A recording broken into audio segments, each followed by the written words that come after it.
Look at all that money, yeah, the money that they spent. Take another look and take some time for hemp. Don't cut trees for paper, cause it hurts the environment. Stop deforestation, yeah, it's time for hemp. An acre of hemp makes 20 barrels of oil. No need for pesticides to poison all our soil. People got no food, they got no clothes, they got no rent. Well, it's time for hemp. Yeah. Thank you for taking Time for Hemp. I'm your host, Casper Leitch. You are listening to Time for Hemp all around the world on AmericanFreedomRadio.com, AM/FM stations all across America. And I want to thank you for tuning in. I had my mute button on and did not realize it. That happens sometimes here on the big broadcast. And it is Thursday. I want to say thank you to everybody up in Canada, KDK Distributors and Head Shop Canada for the amazing work you do and for keeping us loud, proud, and strong here. Also, I want to remind people that tomorrow is the second installment of It's Time for Hemp, a Prohibition to End, the 2013 Summit. It is a little project that I put together that is bringing people all around the world together. And I want to remind you that we will be an hour earlier tomorrow. And every Friday for the rest of the month, we will be doing 2-hour broadcast, uninterrupted, no commercial breaks. Remember, Time for Hemp is tired of waiting for Congress and the Senate to give us a long-wanted invitation to speak before their illustrious bodies and to speak before the UN. So Time for Hemp has organized this 5-conference series. And during each 2-hour commercial-free broadcast, moderators conduct discussions with expert panelists brought together from all corners of the earth to present the most current research and statistics concerning this multi-trillion-dollar industry. When all is said and done, we'll have over 30 professionals to address their concerns and their solutions in a format that makes this material easy and available free for everyone to share. So please make it a point to tune in tomorrow, 1 hour earlier than usual. On the big broadcast today, we have calling in an author and a hemp activist, someone who has been also working with Chris Conrad and Mickey Norris on establishing the West Coast news feed. And I want to welcome to the program Jeremy Daw. Jeremy, thank you for taking Time for Hemp. Oh, no problem, Casper. It's an honor.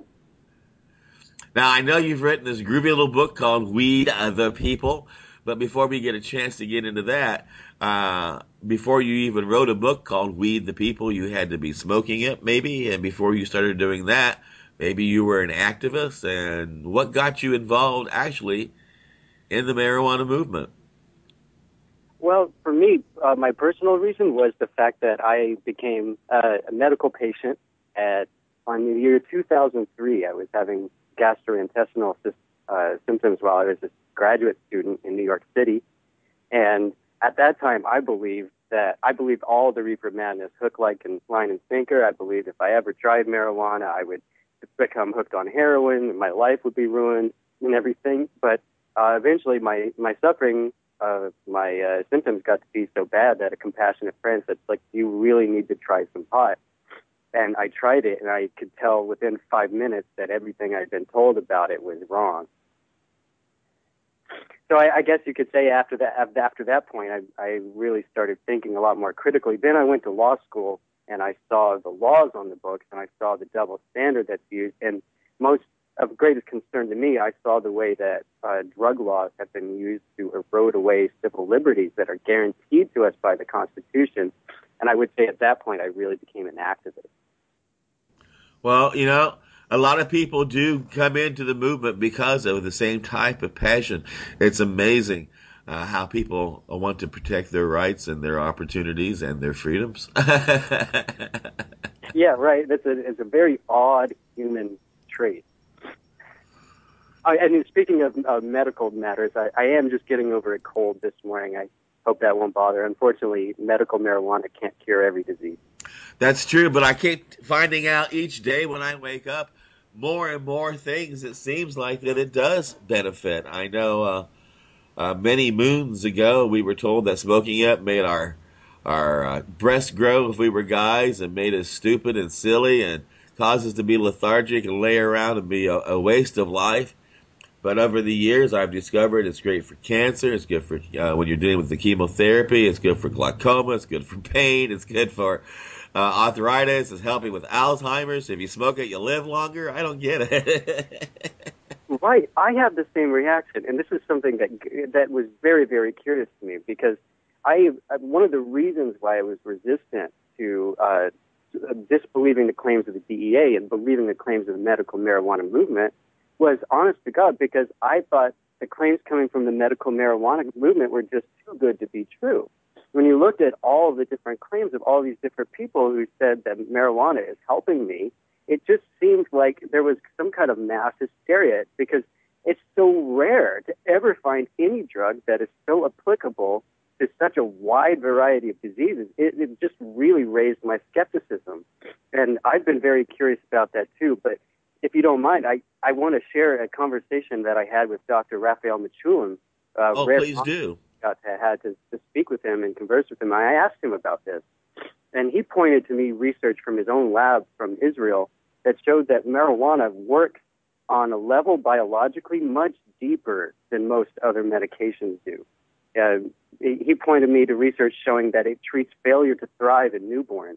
He shows that endocannabinoids are present in mother's milk. He showed how endocannabinoids are flowing through our body all the time, and this endocannabinoid system helps maintain homeostasis across a very wide variety of systems in our body, organs, tissues. And he believes that's the reason why it's effective in treating so many different diseases, is because it works on a very low level. Well, and with that said, before we go any farther, on tomorrow's broadcast with Mary Lynn Mathery and Al Burns from Patients Out of Time, they are the moderators of tomorrow's 2 hours uninterrupted, commercial-free broadcast of the conference. They're going to have Raphael on as one of their panelists. Oh, wow, I didn't know that. I'm definitely tuning in. So I want to make you and everybody else aware of that. The gentleman who discovered the cannabinoids in marijuana will be a guest on tomorrow's broadcast. Anyway, go ahead, Jeremy. I didn't mean to interrupt, but that just seemed a good thing to say at that time. I described Dr. Mechoulam the same way, and he quickly corrected me. He co-discovered it along with Yahail Gayoni. But yes, he is definitely one of the biggest names in cannabis science in the entire world, and he is an amazing mind. At 83 years old, he is still as sharp as a tack. There is no sign whatsoever of him slowing down. It's amazing. Anyway, where were we? Whenever I think about Dr. Mechoulam, I just get all excited. Well, you said that you'd heard him speak and you'd learned from him, so. Oh, he is amazing. He is such a passionate, erudite teacher. And, you know, my friend Mimi Peleg, who introduced me to him, she credits maybe about 1/10 of all of the world's knowledge about cannabis just to him and his lab, and I don't think that's an exaggeration. And I just want to say also, like, the government of Israel, their policies regarding research into the medical benefits of marijuana are a model for the world, and they certainly put the American government's rules to shame. I'm sure you probably had Dr. Sue Sisley on your program talking about all the really cruel barriers that are put into place by federal law to prevent not only people from using marijuana. I mean, that I could sort of understand, but this is far more perfidious. They prevent anybody from even learning about it. So in our magazine that I edit, Cannabis Now magazine, quick plug, in our latest issue, we have one of our feature stories, the U.S. war on knowledge, because it really has progressed from being just a war on drugs to the substance to actually a war on anyone trying to learn about these substances and try to contravene the official party line, and that's what I find most disturbing. Yes, censorship is really over the top, to say the least. Right. Dr. Sisley pointed out to me that not even heroin is subject to the same controls for research that marijuana is. Like, suppose you're a doctor in the United States and you believe that not everything you've heard about heroin is true. You think maybe this is not the terrible, horrible thing. Maybe it has some medical benefits and that, it should be used with caution, but you want to test your hypothesis. It is easier to get a legal supply of heroin to supply in a clinical study to patients under doctor's supervision for purposes of research than it is to get marijuana for that same purpose. And that's because for marijuana is subject to an extra layer of red tape that no other drug ever has to go through, and that's approval through NIDA. Which I'm sure your listeners know all about NIDA. Well, now some do. I know I do because of Elvie. She's been on the show several times, and so has Irv. But, we always have new people in the audience. Just a real brief touch on that might just be of some benefit. Well, okay. So, anyone who's listened to Irv and Elvie knows that there's a marijuana farm operated by the federal government on the campus of Ole Miss in Mississippi, Oxford, Mississippi. And it's run by Dr. Muhammad El-Soli, who, unlike many who regard him as a kind of an evil figure, I actually admire the work that he does, and maybe we can get into that in a little bit. So this is the only legal supply of research grade, and I use air quotes for research grade marijuana that's available in the United States. It's just a simple fact of the matter. You cannot conduct clinical research without the drug, and there's only one legal source, and there's a barrier to entry here. The NIDA will gladly hand out marijuana to anyone who designs a study to measure the harms of using it. And I think it's pretty uncontroversial that although it's relatively harmless compared to common drugs like alcohol and tobacco, it's not completely harmless. And so you can still conduct research that is of value.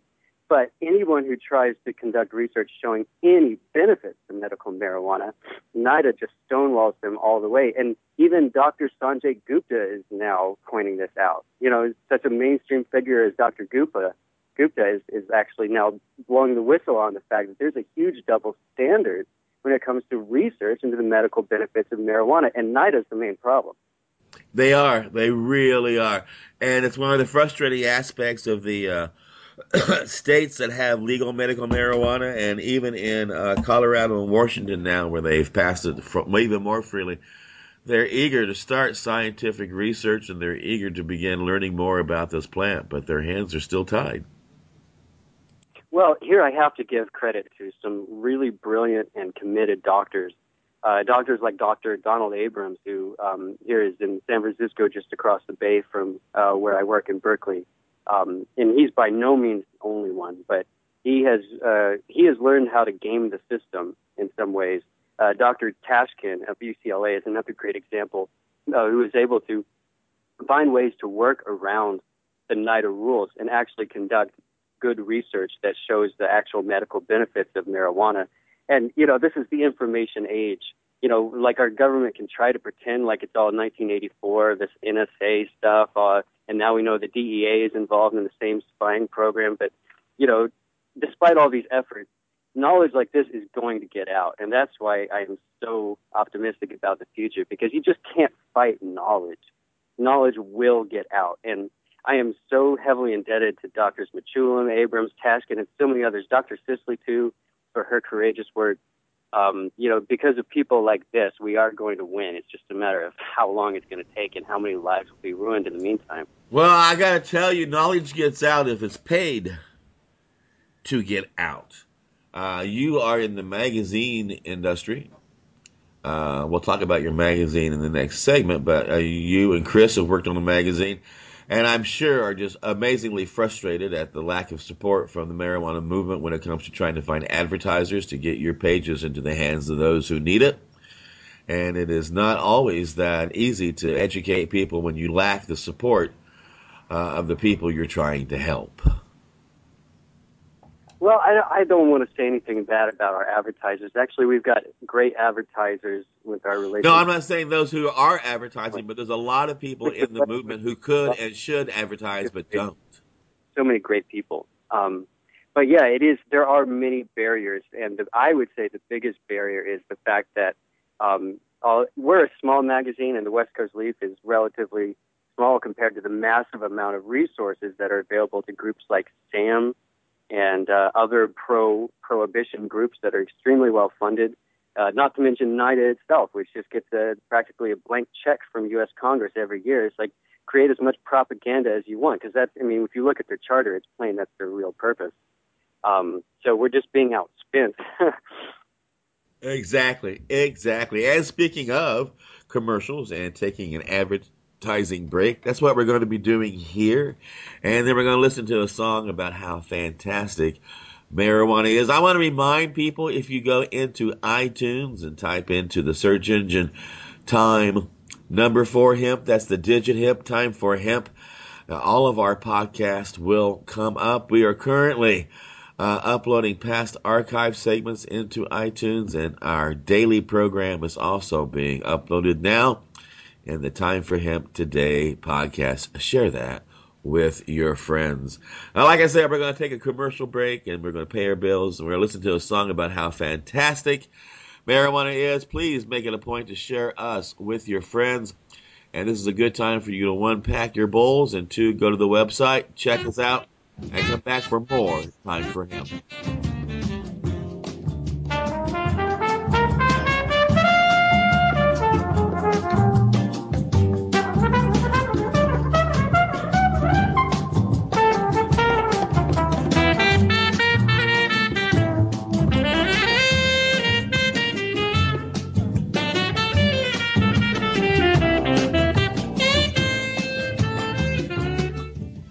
THCF Medical Clinics are the premier physicians clinic in the United States. THCF has offices all across the United States from Hawaii to Michigan. THCF Medical Clinics has helped approximately 150,000 patients obtain their medical marijuana permits to legally possess, grow, and use medical marijuana. If you have chronic pain, multiple sclerosis, or any other neurological degenerative disease, or if you have any gastrointestinal disorders such as GERD, irritable bowel syndrome, or if you have AIDS, cancer, spastic disorders, seizure disorders, or glaucoma, call us at 1-800-723-0188 or visit us online at hemp.org. Again, the number is 1-800-723-0188 and the site is hemp.org. Serious Seeds is your source for quality cannabis and sativa seeds. Serious Seeds are the creators of legendary strains like AK-47, Bubblegum, Chronic, Cali Mist, and White Russian. The AK-47 is probably the most awarded strain on the planet. The high THC content of AK-47 makes it the perfect medical strain for patients seeking quick pain relief. Cali Mist is an almost pure sativa. Female medical cannabis patients have reported that this strain helps relieve menstrual cramps. Serious Seeds just acquired another Dutch high-quality seed bank, Magus Genetics. From now on, Serious Seeds can offer you even more award-winning strains. The fine folks at Serious Seeds strive to breed the best cannabis genetics that they can find, so patients can rely on the effectiveness of their medicine. Go to SeriousSeeds.com to grow your medicine. That site again is SeriousSeeds.com. Green Glass Clean is a 100% green liquid cleaner that is designed to wash the toughest resin stains from pipes, bongs, and hookahs. Green Glass Clean is safe to use on glass, plastic, ceramic, wood, and about anything you smoke from, so you can enjoy the full flavor of your smoke. Green Glass Clean is easy to use. Just dilute a small amount, then soak, rinse, and dry. Green Glass Clean will gently dissolve any stuck-on crud from your pipe, keeping your smoking gear fresh and clean. Order Green Glass Clean at greenglassclean.com. GacaTac.com. And for those stubborn, hard-to-reach resin spots that just won't come off, there is the GacaTac Brush Pack. GacaTac Brush Pack keeps your smoking gear clean and looking shiny. The tough yet gentle nylon bristles scrub and scrape buildups and residue with ease. Wire-braided handle bends for easy maneuvering without damaging your smoking apparatus. Using the GacaTac Brush Pack with Green Glass Clean will keep your pipes, bongs, and hookahs clean. Order your GacaTac Brush Pack by going to GacaTac.com. It's time for hemp prohibition to end. The cannabis legalization movement has long waited to have congressional or Senate hearings to present the failure of drug prohibition, medical benefits of cannabis, and more. Time for Hemp is tired of waiting for the cannabis movement to get such an invitation and has organized this 5 two-hour conference series special. Time for Hemp will be hosting live specials to produce a global cannabis summit with some of the most brilliant minds and amazing leaders of the industrial hemp and medical cannabis movement. This presentation will be broadcasted live on American Freedom Radio online, AM, FM stations across America, and on Roku, and will be archived at American Freedom Radio and on iTunes. During each commercial-free broadcast, moderators will conduct discussions with 6 expert panelists brought together from all corners of the earth to present the most current research and statistics concerning this trillion-dollar industry. Tune in live starting each Friday this August at 9 to 11 a.m. Pacific Standard Time. This special presentation is being hosted by Casper Leitch on AmericanFreedomRadio.com.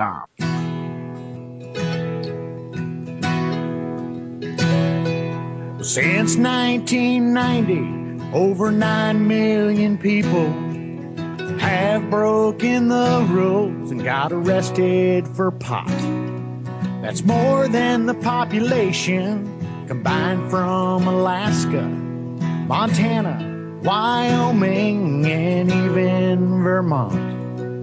Man, that sure seems like a lot. In 2005, over 3/4 million American citizens got busted with weed. What burns holes in my tent is 86% were arrested for possession. But what I can't believe is one of those people was me. So what can we do about legalization but rally around and reform legislation that state our position and make it our mission? A change in the law is what we need. It's time we legalize weed.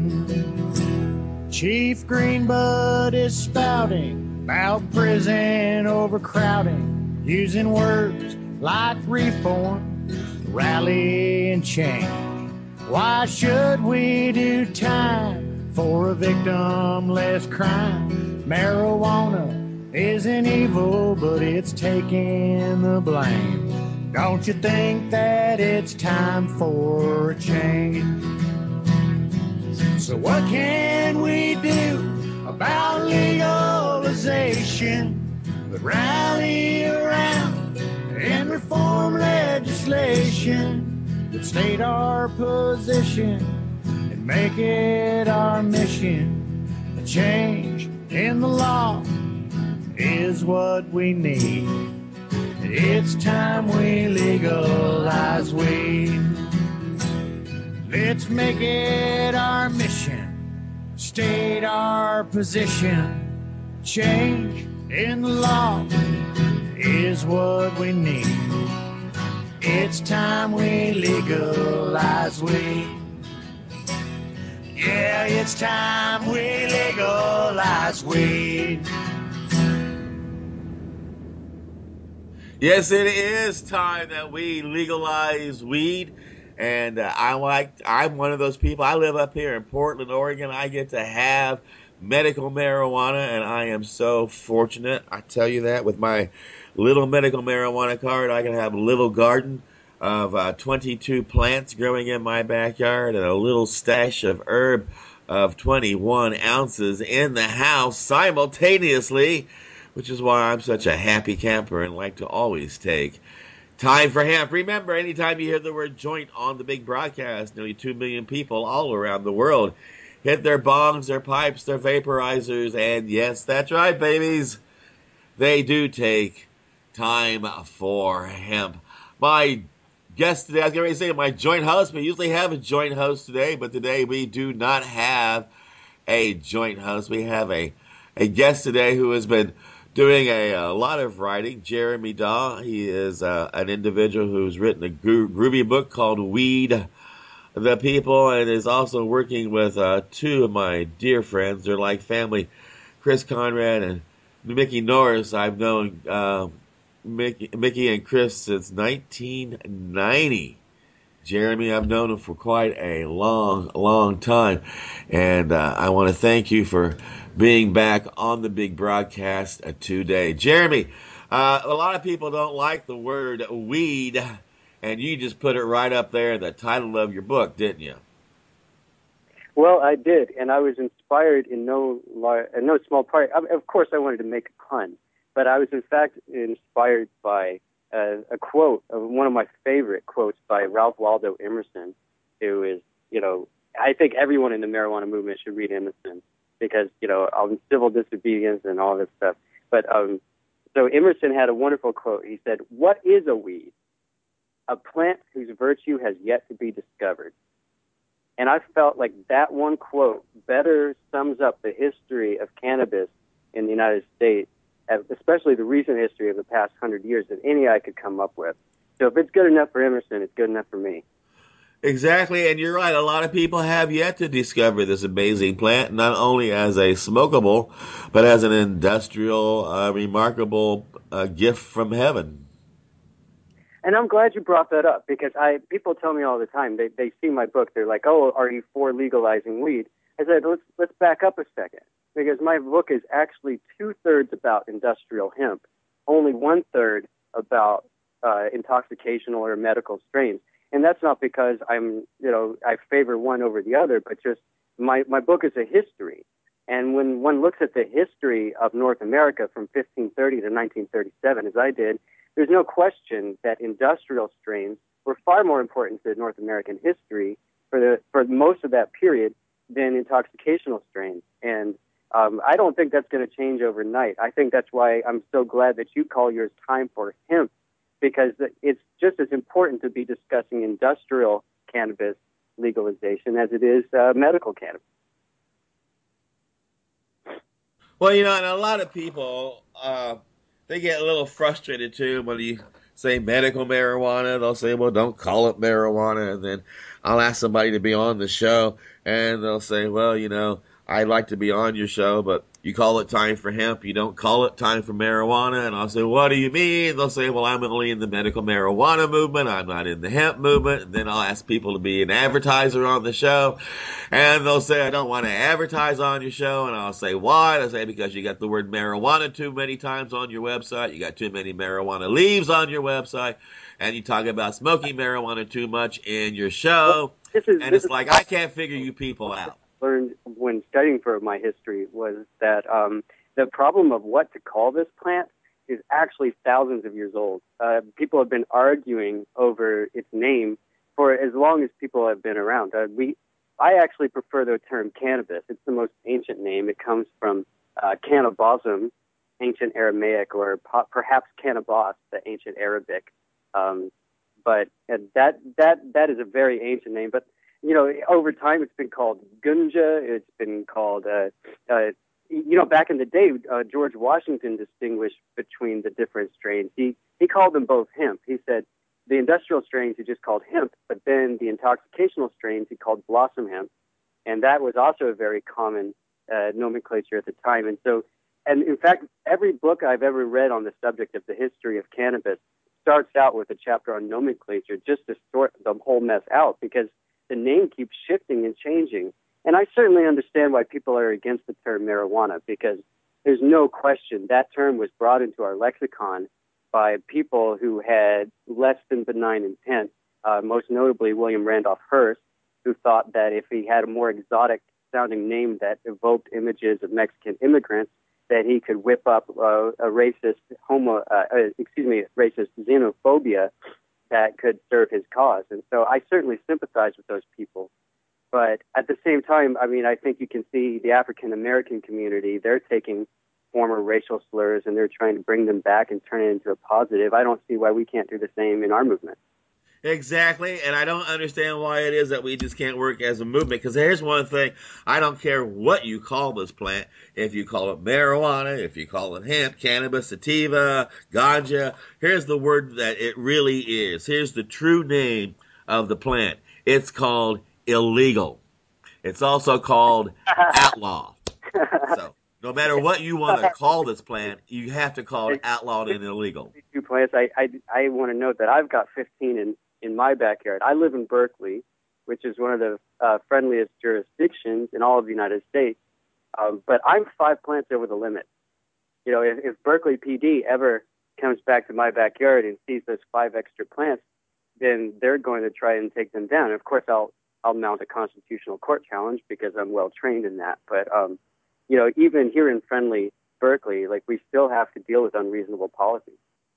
Exactly. And speaking of friendly Berkeley, how are things settling in there? I know there's been an awful lot of police activity. There's been a handful of unjustified raids. You got a lot of people who are agitated. What the heck? Oh, well, I mean, the most urgent story right now is surrounding Berkeley Patients Group, which I'm sure all listeners of your podcast know. It is one of the model dispensaries. It's one of the oldest dispensaries in California. They've been operating continually since the 90s, and they have never caused any problem. There's never been any kind of incident. They've really been, along with Harborside and others, just like a true model of how to do business right. And unfortunately, like Harborside, their success has drawn the heat. The feds, they go after dispensaries that cause problems, and they also go after dispensaries that are too successful in delivering affordable medicine to needy patients. And unfortunately, Berkeley Patients Group falls in that second category. But I'm greatly heartened by the fact that the city council is 100% behind them. They're going to bat for them. They're going to court. They're spending real money to try and keep them in the community because they recognize its value. And that to see that happening compared to, you know, the politics that existed 40 years ago in this country is just so encouraging. When a local municipality will fight to keep access to marijuana within its city limits, that is really astonishing. Now, do you get involved in, like Chris does, as a professional witness, and are you in a position where you testify on behalf of people's court hearings, or is that something that you just kind of like watch?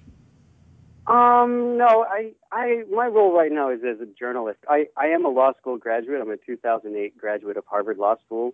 I do understand a lot about how our process works, but I made a decision a few years ago that I could probably make a greater difference for the movement by just helping to explain to people what is often very difficult concepts and very complicated. That, you know, the federal government wages its war against cannabis not in a direct way so much anymore, but through a convoluted series of legal dominoes that, you know, is very difficult for the layperson to follow. I recognize that, well, I understand the stuff because I'm very well trained in it, and I've also been told I've got a gift for breaking things down in ways that people can understand.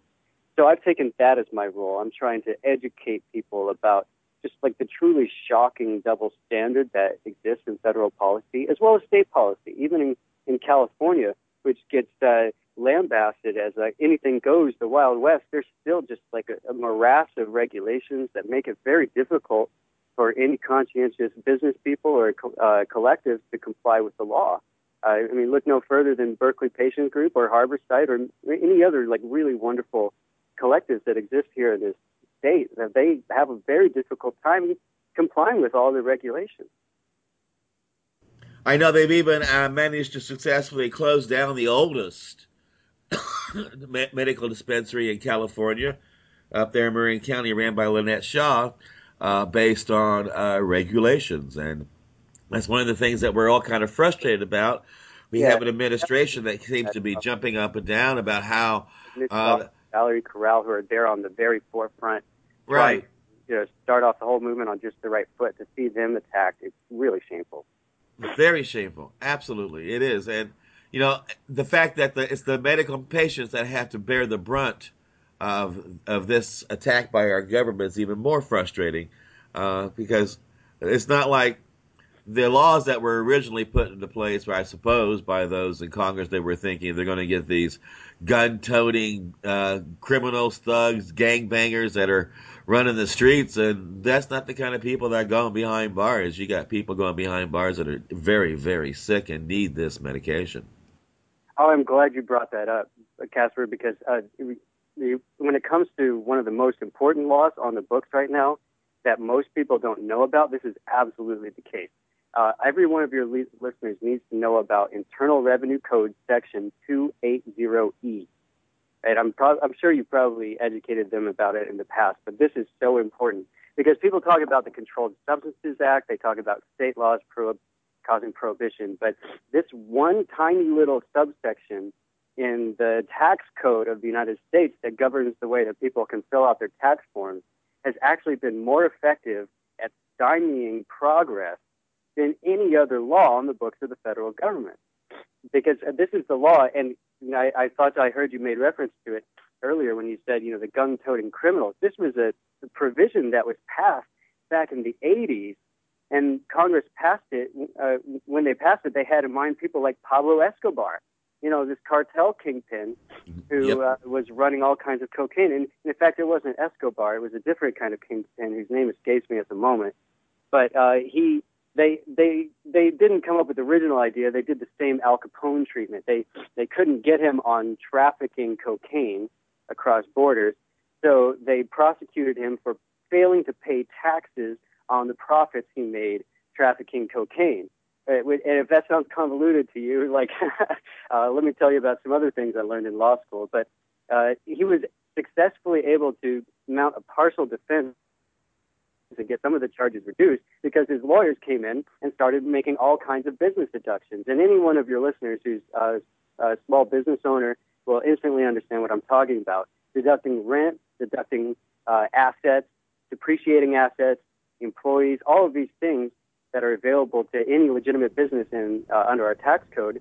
And they're only fair. You're spending that money reinvesting back into your business to pay your people to give them a living wage. You should be able to deduct that. Well, as you can tell by the music, it's time for a commercial break so we can pay our bills, but then we're going to come back and pick up where we left off here at Time for Hemp.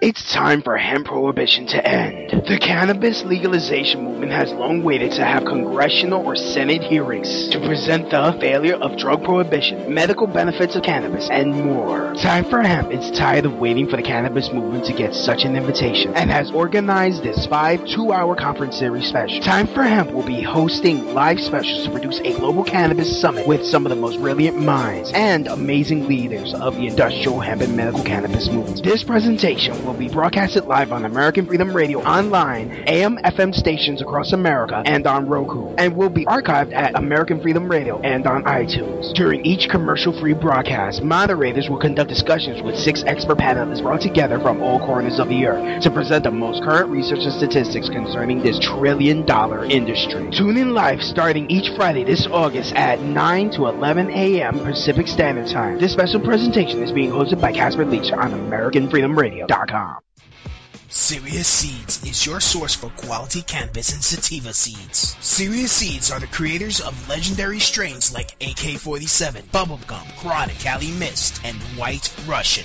The AK-47 is probably the most awarded strain on the planet. The high THC content of AK-47 makes it the perfect medical strain for patients seeking quick pain relief. Cali Mist is an almost pure sativa. Female medical cannabis patients have reported that this strain helps relieve menstrual cramps. Serious Seeds just acquired another Dutch high-quality seed bank, Magus Genetics. From now on, Serious Seeds can offer you even more award-winning strains. The fine folks at Serious Seeds strive to breed the best cannabis genetics that they can find, so patients can rely on the effectiveness of their medicine. Go to SeriousSeeds.com to grow your medicine.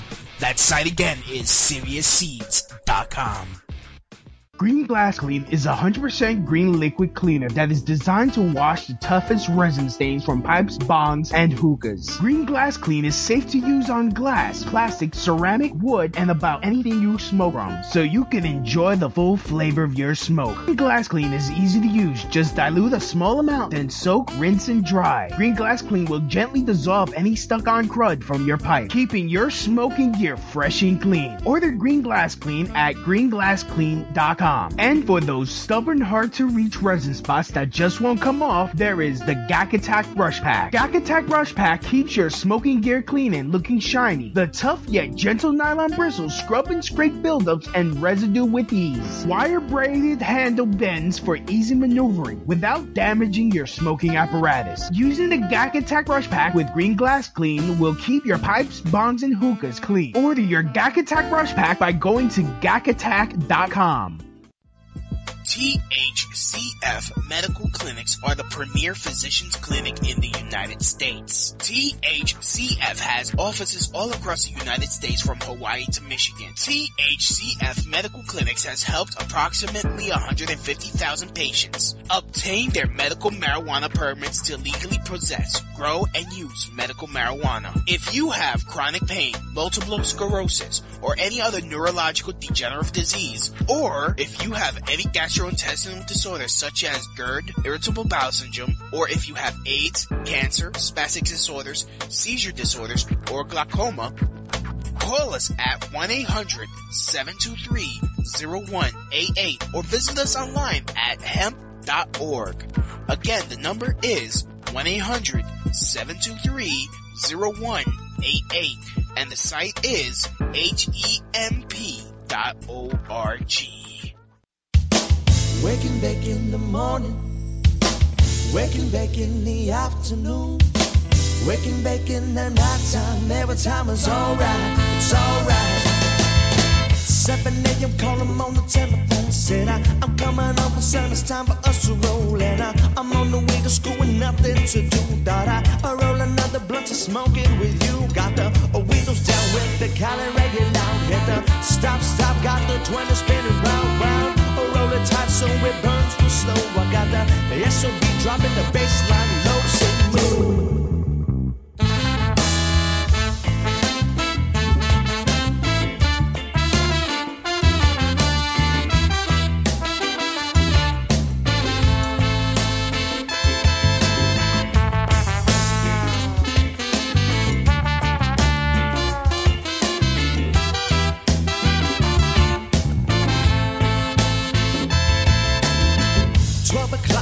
Must be at school, coming, sneaking out the back to smoke with you. It was me and Mary Jane in homeroom class. I caught a smell of sweet aroma as she blew on past. Well, jaw dropping as my lip turns black. If I could stop to pay attention, wouldn't have to come back. I could hit the pool to smoke my days away until the sun drops down and it's time to play. Waking back in the morning, waking back in the afternoon, waking back in the nighttime, every time is alright, it's alright. Waking back in the morning, waking back in the afternoon, waking back in the nighttime, every time is alright, it's alright.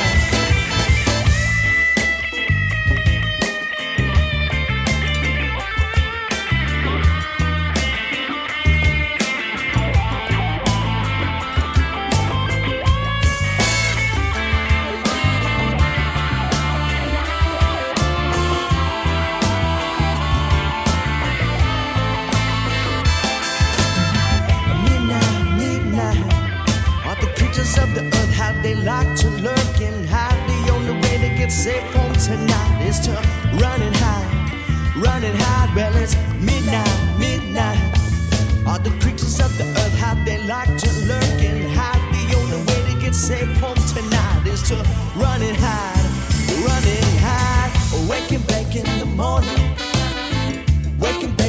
the afternoon. Wake and bake in the nighttime. Every time is alright, it's alright. Wake and bake in the morning. Wake and bake in the afternoon. Wake and bake in the nighttime. Every time is alright, it's alright.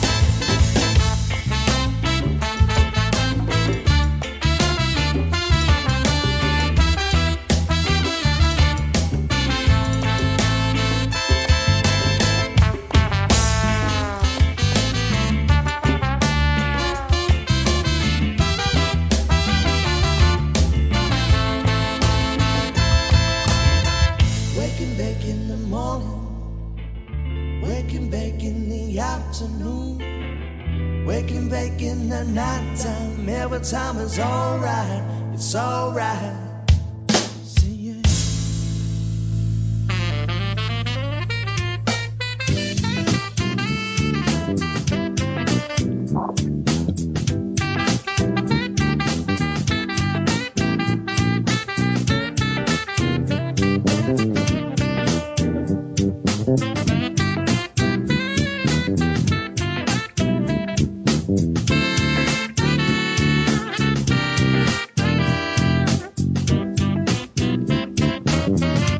Get your smoke on. Yeah, baby, get your smoke on, be loud, be proud, come out of the closet, let everybody know that you are a marijuana user.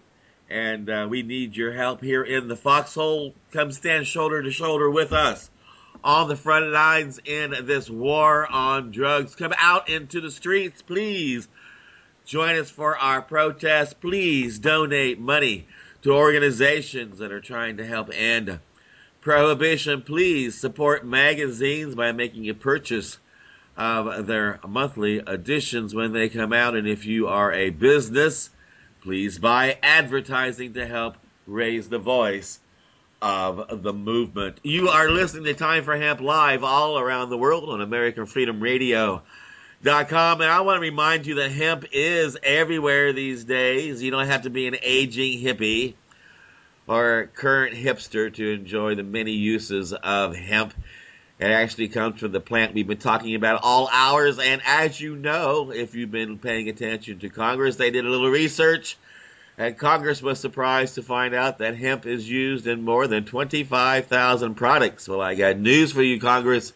It's even in more than that. And the market is worth something over $500 million right now, and it's outlawed. And what hemp we do have is being imported.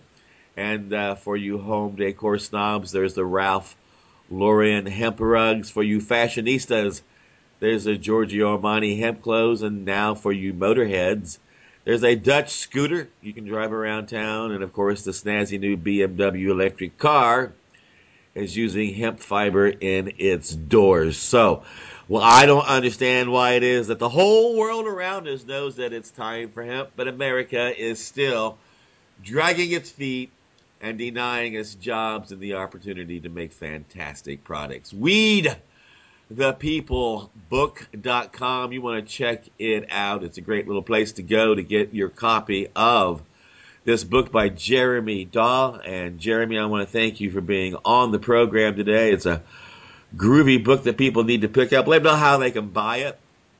Oh, yeah, well, it's a pleasure. It's available. All the links that you can get are through that website you just mentioned, WeedThePeopleBook.com. They can download the Kindle version. That's very popular. Many people are choosing that. It's only $4.20. I priced it because I believe information should be affordable. The printed version is unfortunately more expensive because it costs money to cut down all those trees and do all that. But you can still get that if you prefer that through WeedThePeopleBook.com. And I just love hearing from people who just get my book from all over the world and write back to me and let me know how it affected them. It just makes me feel so good that I'm doing my part to help get the word out. Well, Jeremy, now I'm sure you scare people. I mean, you are Harvard Law educated. My God, Harvard Law. I mean, that's the top there. And then you come out talking about ending prohibition on marijuana. Oh, my God. And then you come out with all this fact and all this information, and you sound pretty intelligent. You're not like a total stoner hippie, and you're not running around in tie-dyes. And my God, you just must be a complete mind trip for people around you, because normally someone who's all jumping up and down about the need to end the prohibition is somebody who is like, oh, me, just relaxed, chilled out, maybe slightly educated. But you, my God, you are a genius in the eyes of the world around you. That must make people even more surprised when you come out talking about it. Well, I thank you for that. And I was actually inspired by many wonderful people I met while a student at Harvard. I dedicate my book to Professor Charles Nesson, who is a law professor. He's the William Weld Professor of Law at Harvard, and he teaches evidence.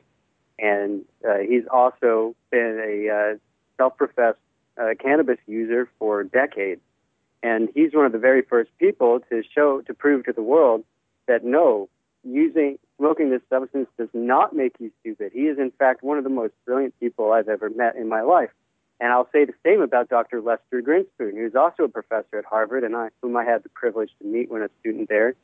And he's getting up there in years. He's in his 80s as well. And yeah, we had him on the show about 2 weeks ago as a guest. Oh, what a privilege. What a brilliant mind his is. And it actually causes me to wonder whether the neuroprotective effects that are being increasingly documented about regular cannabis use might in fact be preserving the sharp minds of these genius men who are getting up in age. And when many other people I know who use alcohol as their social intoxicant, we find that their brains start to degenerate at that age. These men, Dr. Grinspoon, Professor Nesson, they are still as sharp as ever. I don't have any proof of this, but I would not be at all surprised to find out that, if it's effective at preventing Alzheimer's and Parkinson's, why wouldn't it also be good at preserving intelligence? And now, what got you involved with Chris and Mickey's project there at the West Coast? Oh, well, I first met Chris and Mickey at INCHI, which is one of my favorite events. It's really great. That particular one was right in front of Oakland City Hall, and Chris gave a rousing speech, and I could immediately see how intelligent and passionate he was, and so I went up and talked to him, and I kept running into him at the different activist events and things like this, and then I found out that the West Coast Leaf was in transition, and so I just called him up to see in what way I could help, because although Cannabis Now is a great magazine, and I love working with them, I really believe in helping the entire movement out as much as I could. So I offered my assistance, and I was quite honored when they said yes, and I've been helping out with them ever since. So now, when you want to let people know how to find your work and their work, they used to print this. Now they're on the internet, aren't they? That's right, yes. So they can go to westcoastleaf.com, and we're putting new updates up there all the time, because there is so much happening right now in the world of cannabis policy that it's actually impossible for just one magazine or just one news service or just one podcast to cover it all. And so we are constantly swamped with updates on westcoastleaf.com. I also encourage people to try out cannabisnowmagazine.com. We are doing equally good coverage over there, posting videos, and you can find my blogging work on there. And, of course, weedthepeoplebook.com. I worked very hard on that book, and I would love it if everyone educated themselves, because no other book covers the history of cannabis from 1530 to 1937 as thoroughly as my book does, although many great authors have done a great job. Martin Lee, with his book, Smoke Signals, is a great book, but it really starts in the 60s and picks up from there. So I'm very privileged to offer that entry to the conversation. Well, and there isn't a lot, you're right, there isn't a lot written about that period of time, yet it was a very significant part of the history of the marijuana movement. Huge. Like from the beginning of my book, so a lot of people are shocked to know that in the beginning of the United States history, the very first cannabis laws fined anyone who owns land and did not use it to grow cannabis. Those were the first cannabis laws in the United States. You either grow it or you are fined. It was criminal not to grow it. It was criminal not to do that. Right? Right. a lot of people may think, well, that's kind of a stupid law. And you know what? I agree. Because you know what? Governments should not be telling people what they can and cannot grow in their backyards and on their farms. Any kind of law that says you have to grow this or you can't grow that is stupid. And the other aspect, from back then too, is like we talked about at the top of the hour, how the IRS is using the strong arms of their regulations to try to shut down these hemp dispensaries, these medical marijuana dispensaries, etc. But as I'm sure covered in your book, you paid your taxes in hemp. I'll say this for George W. Bush. People claim that he's not smart, but he did make one smart move. He came out against dispensaries guns blazing, and he had the Angel Rage case, which although he won in the Supreme Court, it generated a lot of really bad press for him. So he figured out, wait a second, there's got to be a less obviously egregious way that I can discriminate against these people. So he started switching over from the militaristic tactics of the DEA and more to the paperwork tactics of the IRS. And Obama has completely copied that policy. He's using the IRS as his main weapon, really, against the medical marijuana industry, simply by making laws that are so convoluted and so complicated that it's practically impossible for these dispensaries, even though they're begging, like, please tax us. It's the tax rules that are being put on them. Not only are they next to impossible to comply with, but they result in tax bills that are so high that they are no longer able to provide affordable medicine. They have to jack up their prices just to pay their tax bill. Exactly. Now we're down to the last minute here. So again, give people your URL so they can find your book. Right. Go to www.weedthepeoplebook.com. And you can find out about how, in fact, the first federal anti-cannabis law was, in fact, a tax law. So this is definitely continuing 75 years of reefer madness, no question. And remember, the next time you hear me, you'll know that it's time for hemp. Money, yeah, the money that they spend. Take another look and spend some time for hemp. Don't cut trees for paper, 'cause it hurts the environment. Stop deforestation, yes, it's time for hemp. Whoa, an acre of hemp makes 20 bales.